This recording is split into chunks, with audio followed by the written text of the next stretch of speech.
Hello students, today will discuss the vector algebra concept. ठीक है, तो वेक्टर अलजेब्रा में दो तरह की क्वांटिटीज़ होते हैं. One is your scalar quantities and second is your vector quantity. Right, तो स्केलर क्वांटिटी क्या होता है और वेक्टर क्वांटिटी क्या होता है, we will discuss it. Okay, तो scalar quantity is the physical quantities which requires only magnitude for its complete specification. ठीक है, जो भी फिजिकल क्वांटिटीज़ है अगर उनका सिर्फ मैग्नीट्यूड होता है then that quantities are known as the scalar quantity.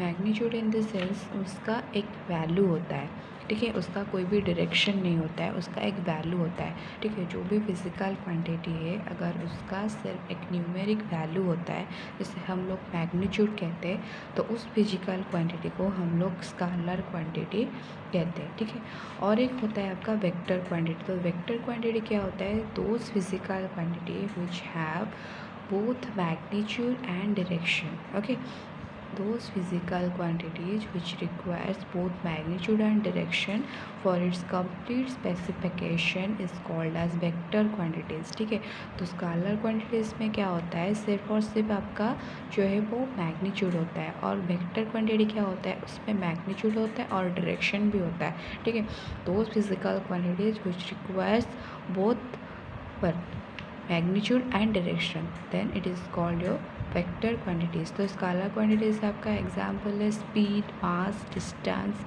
देखो स्पीड और मास, जैसे आपका सपोज़ आपका वेट 40 kg है, तो 40 kg मतलब आपका ये एक न्यूमेरिक वैल्यू है. That means this is scalar quantity. पर आपका 40 kg एक डायरेक्शन में, तो आपका मतलब ये डायरेक्शन में अगर आप जाओगे तो आपका मास ये होगा, ये डायरेक्शन में अगर आप जाओगे तो मास आपका ये होगा, ऐसा तो नहीं है ना.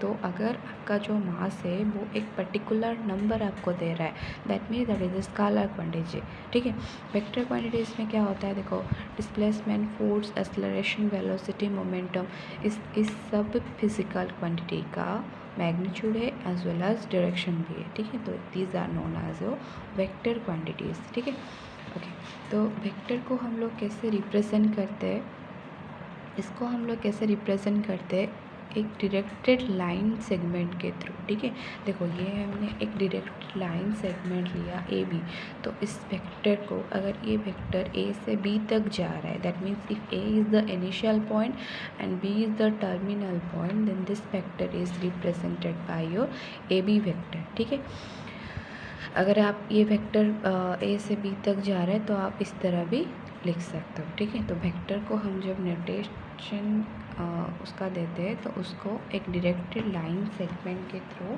उसका नोटेशन होता है. ठीक है, so these are the fundamental concept of vector. Next we go for notation. ठीक है, तो नोटेशन में क्या होता है, एक physical quantities is always represented by an arrow. जो आपका फिजिकल क्वांटिटी है मतलब जो आपका वेक्टर क्वांटिटी है वो आपको एक एरो मार्क के थ्रू, इसके ऊपर एक एरो मार्क के थ्रू रिप्रेजेंट करना है. ठीक है, this are the notation of vector, और sometimes you can give the bar also. Okay, it is also represented by single small letter with an arrow or bar over it. For example, a vector. ठीक है, so these are the notation of the vector.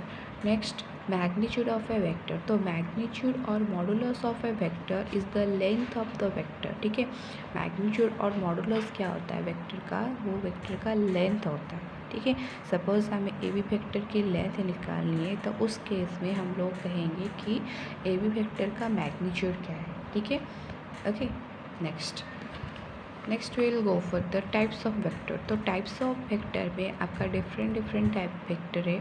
ठीक है, then will discuss one by one. Okay, let's start by null vector. देखो null vector और zero vector और void vector तीनों same ही है. ठीक है, तो नॉल वेक्टर मतलब क्या होता है, a vector having zero magnitude and arbitrary direction is called as null vector. कोई भी वेक्टर का अगर उसका जो मैग्नीट्यूड है वो ज़ीरो होता है तो उसको हम लोग कहते हैं नॉल वेक्टर. ठीक है, it is denoted by zero vector, ठीक है। तो मैग्नीट्यूड ऑफ ए वेक्टर 0 होता है, so this is known as your null vector. For a null vector initial and terminal points are same.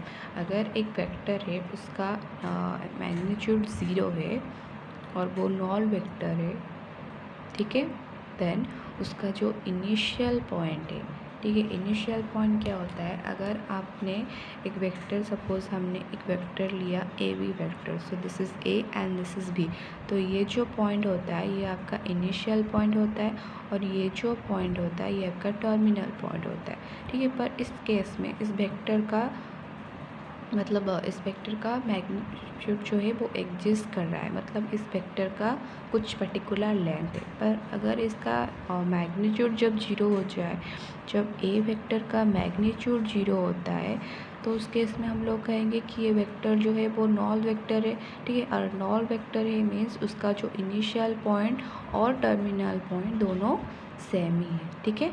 Okay, next we go for collinear vector. देखो collinear vector क्या होता है, जिससे A B C 3 point है, ठीक है। तो अगर ए बी वेक्टर और बी सी वेक्टर एक ही लाइन में रह रहे, okay, C A B C, ठीक है, ये जो पॉइंट है हमने इसको एक लाइन में ड्रॉ किया है, तो vectors are said to be collinear और parallel if they have same line of action, ठीक है। ओके, तो कोलिनियर वेक्टर क्या होता है, don't write it parallel, it is collinear vector. तो कोलिनियर वेक्टर क्या होता है, अगर आपका जो वेक्टर में, ठीक है, अगर आपका जो वेक्टर में अगर वो सेम लाइन में उनका जो डायरेक्शन है वो सेम होता है, तो उस वेक्टर को हम लोग कहते हैं कोलिनियर वेक्टर।